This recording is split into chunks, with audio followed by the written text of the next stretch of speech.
नमस्कार, आप देख रहे हैं नवयुग टीवी और मैं हूं आपके साथ अभिनव कुमार। देश आज़ादी का 75वां वर्षगांठ मना रहा है। जी हां, आप सभी जानते हैं कि देश आज़ादी का अमृत महोत्सव भी मना रहा है, जिसके लिए हर घर तिरंगे को जिस तरीके से हर कोई तिरंगे के लिए मर मिटने की कस्में खाने के साथ साथ हर कोई तिरंगा को अपने कार्यालय या फिर अपने प्रतिष्ठान पे तिरंगा फहरा रहे हैं। देश के सिपाहियों के लिए हर कोई कुछ ना कुछ अपना संदेश दे रहे हैं।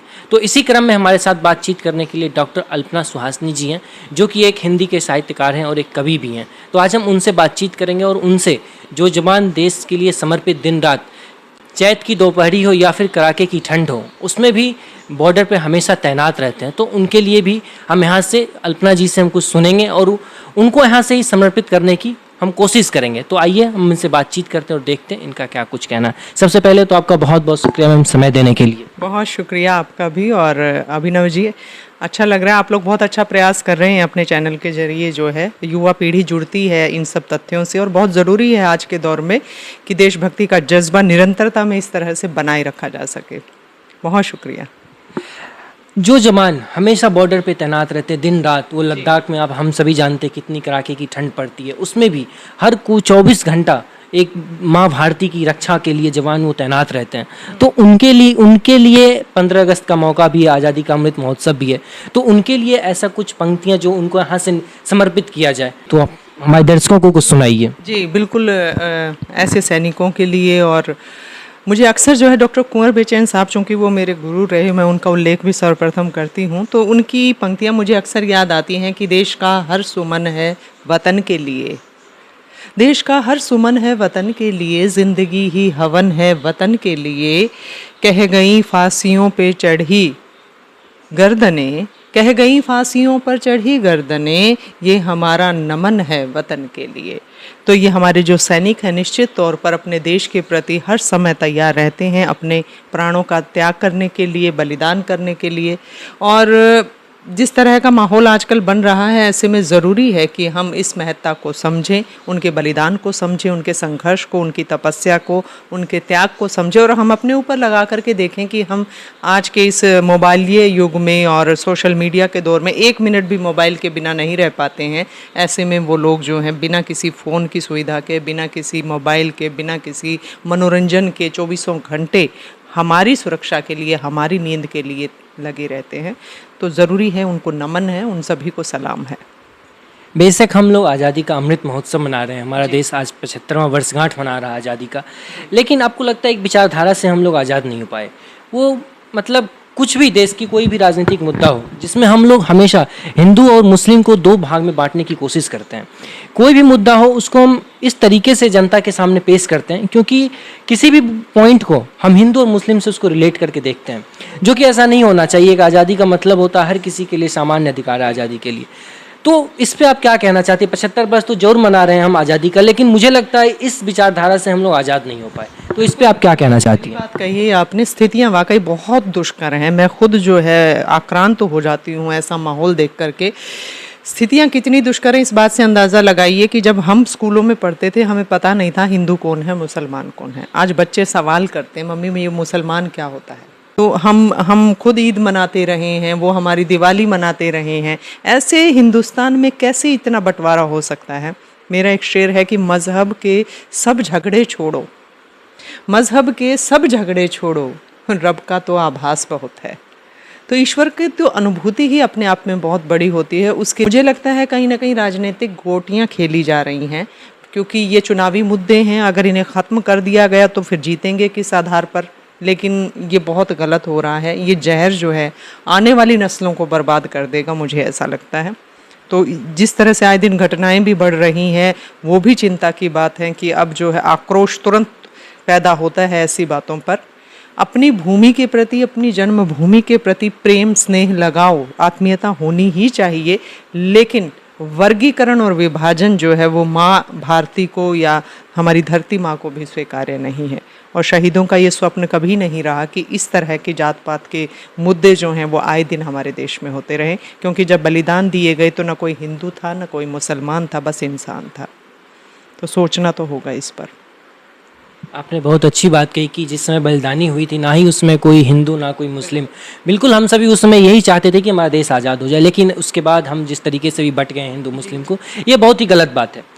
तो हम आपसे अब कुछ एक कविता आपकी सुननी चाहते हैं, जो देशभक्ति, जो हमारे सैनिक हमेशा तट पर रहते हैं उनको समर्पित हो, और बेशक हम आज़ादी का अमृत महोत्सव भी मना रहे हैं तो उसके लिए देशवासियों के लिए भी, जिसमें जज्बा भर दे देशभक्ति की, आप कुछ सुनाएं। नेता जो गोटियां खेल रहे हैं उस पर है, ध्यान दीजिएगा। मतलब है कि तुमने अपनी रोटी सेंकी आग लगाकर बाबूजी, बाबूजी की जगह नेताजी भी रख सकते हैं आप, कि तुमने अपनी रोटी सेंकी आग लगाकर बाबूजी, हमने तो तकदीर जला ली बात में आकर बाबूजी।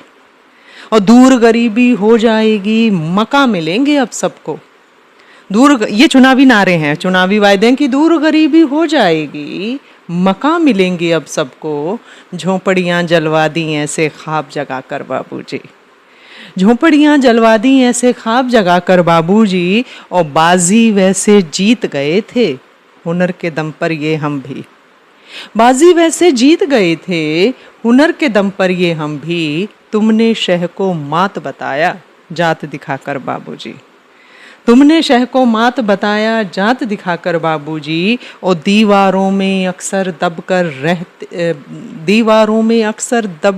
रह जाती हैं चीख कई, जीवन में भर दिया अंधेरा रात बताकर बाबूजी। और अंतिम पंक्तियां हैं कि कांच घरों, और जब बगावत के सुर उभरते हैं तो कैसे दबाया जाता है वो भी मालूम है इन्हें, कि कांच घरों पे जब भी पत्थर फेंके हैं दीवानों ने, कांच घरों पे जब भी पत्थर फेंके हैं दीवानों ने, तुमने उनको भी बहलाया प्यार जताकर बाबूजी, तुमने उनको भी बहलाया प्यार जताकर बाबूजी, तुमने अपनी रोटी सेंकी आग लगाकर बाबूजी, हमने तो तकदीर जला ली बात में आकर बाबूजी। और साथ ही साथ एक और गीत का मुखड़ा है कि वक्त की दरकार है यलगार हो यलगार हो, वक्त की दरकार है यलगार हो, अब दमन के चक्र का प्रतिकार हो, अब न चलने पाएंगी जग में विषैली आंधियां, हर कुटिल कामी का अब संहार हो। बहुत शुक्रिया। में हम आगे बातचीत करते हैं। अभी आज़ादी का अमृत महोत्सव है, लेकिन नेताओं में इतनी अब समानता भी, हमेशा कहा जाता है राजनीति को कि राजनीति वेश्या के समान होती है, हमेशा नए अधर पल्लव को जाकर चूमती है, लेकिन ये अभी आप देख सकते हैं जिस तरीके से नेताजी आज इस पार्टी के साथ हों, दूसरे दिन किसी और अन्य दल के साथ चले जाते हैं, उनकी विचारधारा बदल जाती है। तो मेरा मानना है कि भले विचारधारा, वैचारिक मतभेद होना चाहिए, मनभेद नहीं होना चाहिए राजनीति में, लेकिन अभी की जो वर्तमान स्थिति है उसमें ये आप देख सकते हैं वैचारिक मतभेद के साथ साथ मनभेद ज़्यादा बढ़ गया है। एक दूसरे पे आरोप प्रत्यारोप का हमेशा दौर चलते रहता है, लेकिन आज़ादी का अमृत महोत्सव है, लेकिन इसमें भी विपक्ष हमेशा आरोप प्रत्यारोप करते रहते हैं। तिरंगा का अगर प्रधानमंत्री मोदी जी का अगर ये आह्वान ही हुआ कि आप अपने सोशल मीडिया अकाउंट पर तिरंगा की तस्वीर लगाएं, तो इसमें कोई गलत बात नहीं है, आप हमेशा आप लगाइए। तो विपक्ष इस पर भी राजनीति कर रही है कि हम नहीं लगाएंगे। आज जिस तरीके का आज खबर देखने को मिला, केंद्रीय मंत्री हैं गिरिराज सिंह, वो एक ट्वीट करके कहते हैं कि देख सकते हैं अभी तक कुछ पार्टियों का उन्होंने तस्वीर शेयर किया और उसमें कह रहे थे कि देख सकते हैं अभी तक तिरंगा की तस्वीर नहीं ली है, कब लगाएंगे। तो इसमें आप क्या कहना चाहते हैं कि उन पर डिपेंड करता है वो लगाएं या ना लगाएं, इससे हमें और आपको क्या परेशानियाँ हो सकती है? नहीं, ये दोहन है, ये पूरी तरह से जो है ना भुनाया जा रहा है चीज़ों को, नया कुछ देखा जाता है। अब तिरंगा लगाने भर से आप देशभक्त हो जाएंगे ऐसा भी नहीं है बिल्कुल भी, और न लगाने से आप जो है देशद्रोही हो जाएंगे ये भी नहीं होता है। लेकिन थोपा जाना भी मुझे उतना उचित नहीं लगता। मैं क्षमा सहित कहना चाहूँगी कि भी बाध्यता हो कि भी आपको लगाना ही लगाना है तिरंगा और उस तरह से। लेकिन शायद आपने नोट किया हो कि बचपन से ही तिरंगे को लेकर गजब सम्मान रहता था हम सबके भीतर, हम खुद से लेकर के भी लगाते रहे हैं, हम अपने घरों में फहराते भी रहे हैं। लेकिन बात वही है कि मुझे नहीं लगता कि ऐसा कोई बयान जारी होना भी चाहिए कि लगाया जाए, और हो गया है तो उसका विरोध होने का भी कोई तुक नहीं नज़र आ रहा है। एक बात कह दी गई है तो वो मतलब चूँकि एक राष्ट्रीय पर्व है तो उस पर सौंदर्य का वो मान करके भी हम वो कर सकते हैं। आपके भीतर होता है वो भावना। देशभक्ति जो है जबरन ना तो थोपी जा सकती है ना लाई जा सकती है, न इस तरह से आप कहें कि तिरंगा लगाते ही आप देशभक्त हो जाएंगे, ऐसा भी नहीं है। ज़रूरी है कि हम जहाँ हैं, जो काम कर रहे हैं, अगर वो हम ईमानदारी से कर रहे हैं तो हम देशभक्त हैं। उस काम में अगर हम बेईमानी कर रहे हैं, आप कितने ही तिरंगे लगा लें, कितने ही दावे कर दें, आप देशभक्त नहीं हो सकते। तो जो उत्तरदायित्व, मैं अगर कविता धर्मिता से जुड़ी हूँ, अगर मैं रचना धर्मिता से जुड़ी हूँ, मुझे उसके प्रति ईमानदार होना ही होगा। वहाँ अगर मैं बेईमानी कर रही हूँ तो मैं देशभक्त कैसे हो सकती हूँ? तो जो भी व्यक्ति, आप अपना जो कार्य कर रहे हैं पत्रकारिता का, वो इतनी ईमानदारी से, निश्चलता से कर रहे हैं, तो आप भी देशभक्त हैं। आप कहीं ना कहीं वो आहुति डाल रहे हैं देशभक्ति के हवन में। तो उस तरह से ज़रूरी है कि हम अपने अपने स्थान पर ईमानदार बने रहें। और लेकिन अगर ऐसा लगता है कि भाई तिरंगा लगाया जाना चाहिए, कहा गया है, मान लीजिए हमारे महामहिम ने आदेश अगर दिया है, आदेश कहें या अनुरोध जो भी है, तो उसका उल्लंघन करने भर से भी हम जो है बहुत कुछ नया पालेंगे, ऐसा भी नहीं है। एक सामान्य सी बात है, और वो लगाते भी रहे हैं हम तिरंगा, तो भुनाया नहीं जाना चाहिए। हर विषय की इतनी खींचतान होने लग गई है कि घंटों घंटों उन पर ही बहसें होती रहती हैं, और इसकी आड़ में जो ज़रूरी मुद्दे हैं ना, वो गायब किए जा रहे हैं, वो गायब किए जा रहे हैं। छेड़ देते हैं नए कुछ मसले, वो मेरा ही शेर है, छेड़ देते हैं नए कुछ मसले, वो असल मुद्दे को छिपाया जा रहा है, फिर हमें पागल बनाया जा रहा है। तो वही चल रहा है। बहुत खूब, आपकी ये रचनाएं बहुत अच्छी थी। लेकिन आपने बहुत अच्छी बात कही कि जिस तरीके से तिरंगे पे राजनीति नहीं होनी चाहिए, हर जगह राजनीति करे, कम से कम माँ भारती के सम्मान में तो राजनीति बिल्कुल नहीं होनी चाहिए। तो मेरा आखिरी सवाल जाते जाते आपसे हम कुछ सुनना चाहते हैं, जो हमारे दर्शक जो हमसे जुड़े हैं वो भी सुनना, आपसे कुछ अच्छी रचनाएं सुनना चाह रहे हैं देशभक्ति को लेके, जो देशभक्ति का जज्बा उनमें भर दें। जी, आप प्रस्तुत करें। हाँ, मैं जैसे कह रही थी कि हमें जो है ना युवाओं को आगे आना होगा इस सारी कोशिशों में ना। युवा जब तक आगे नहीं आएंगे ना, तब तक कुछ नहीं हो सकता। तो मैंने इसी पर कहा था कि मुल्क में फिर शादमानी आएगी, मुल्क में फिर शादमानी आएगी, अब नई पीढ़ी सयानी आएगी। क्योंकि जब तक नई पीढ़ी सामने नहीं आएगी तब तक जो है बदलाव नहीं होंगे, क्योंकि नई पीढ़ी में ऊर्जा होती है, आत्मविश्वास होता है कि मुल्क में फिर शादमानी आएगी, सामने जब नौजवानी आएगी, और मसअले मजहब के सब होंगे फना, मसअले मजहब के सब होंगे फना, जब नई पीढ़ी सयानी आएगी। क्योंकि आज की पीढ़ी धर्म जाति इन सबसे कहीं बहुत बहुत ऊपर है।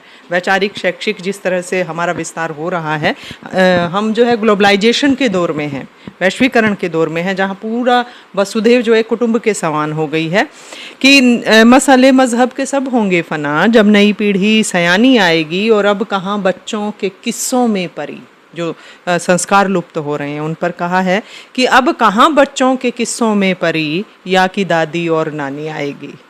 अब कहाँ बच्चों के किस्सों में परी, या कि दादी और नानी आएगी। और जो हमारी ज़बान बिगड़ रही है उस पर कहती हूँ कि देख कर चलचित्र ही सीखें ज़बान। फिल्में देख कर के भाषा सीखते हैं, कि देख कर चलचित्र ही सीखें ज़बान, यानी केवल बदजुबानी आएगी। देख कर चलचित्र ही सीखें ज़बान, यानी केवल बदजुबानी आएगी। और जब किसी से पाओगे तुम भी दगा, दोस्ती तभी निभानी आएगी। जब कभी पाओगे तुम भी दगा, दोस्ती तभी ज़बानी तुम्हें निभानी आएगी। मुल्क में फिर शादमानी आएगी, सामने जब नौजवानी आएगी। और इन सब बातों से इतर एक मुख्य बात जो इस गीत के माध्यम से मैंने कहा है कि जो भी निर्णय लेना होता है वो हमें स्वयं लेना होता है, कि आदेश स्वयं को देने होंगे, निर्णय खुद ही लेने होंगे। तूफानों और मझधारों में चप्पू खुद ही खेने होंगे, निर्णय खुद ही लेने होंगे। तो आगे कहती हूँ कि हवा बहे पुरजोर भले ही, हवा बहे पुरजोर भले ही, तिमिर घिरे घनघोर भले ही, चारों ओर खड़े सन्नाटे बन जाएं सिरमौर भले ही, चीर के इन सन्नाटों को भी वीणा के सुर देने होंगे, निर्णय खुद ही लेने होंगे। तो खुद ही निर्णय लें, खुद ही विवेक से काम लें, और खुद ही अपनी निष्ठा, अपना समर्पण अपनी मातृभूमि के प्रति रखें, क्योंकि माँ का कर्ज कभी नहीं चुकाया जा सकता। माँ का कर्ज कभी नहीं चुकाया जा सकता, क्योंकि धरती माँ से भी बढ़ के धरती माँ होती है। तो इसका कर्ज हम बाकी कोई भी बेटा नहीं चुका सकता। तो आपने देखा जिस तरीके से अल्पना जी ने बहुत बड़ी बड़ी बातें कही, ऐसा नहीं है कि वो जो जितने भी बातें उन्होंने कही है सभी यथार्थ के धरातल पर उन्होंने कही है, और आप उसको देख सकते हैं, आप व्यक्तिगत जीवन पे उतार कर देख सकते हैं, और उसको आप एक पहलू से दूसरे पहलू को जोड़ के देखेंगे तो आपको बाकी लगेगा कि अल्पना जी की कोई भी बातें झूठी नहीं है।